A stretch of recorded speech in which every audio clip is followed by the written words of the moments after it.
Well, it has been an important visit which of course both the countries were looking forward to. He has come here just after, first visit after assuming the new office, and of course talks are over with the foreign minister, and as we speak Mr. Blinken is with the Prime Minister of India. He has just called upon him a few minutes back. But the highlights of the meeting with the foreign minister are that America has committed $25 million more, or in addition to the $200 million that they have already given to India in order to fight the pandemic.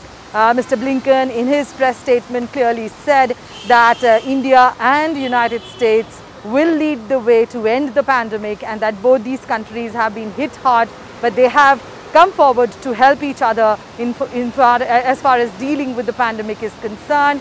This new fund is actually going to ease up the supply chain. This new fund will also be used to establish better global health systems in order to ensure that if there is another pandemic, the two countries are prepared to handle it.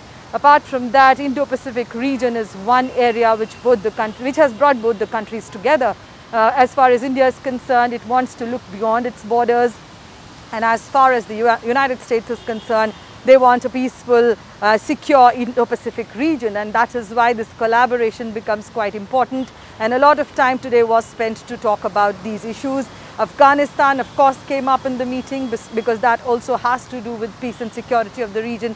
And so both the countries, of course, maintain that peaceful resolution of the conflict in Afghanistan is important, and that is what they spoke about. A large chunk of conversation today was about peace in Afghanistan. Apart from that, there are investment ties, trade ties, and also exploring more areas like education, healthcare, and digital domains. These areas were also explored by both the leaders. And definitely both the countries in the last few years have come closer, and with this new Biden administration there were questions being raised that they will raise questions regarding the democracy and human rights in India, but India had a conversation on this issue as well, and it was basically a diplomatic stand by both the nations that they are the large democracies and human rights are being maintained in both these countries.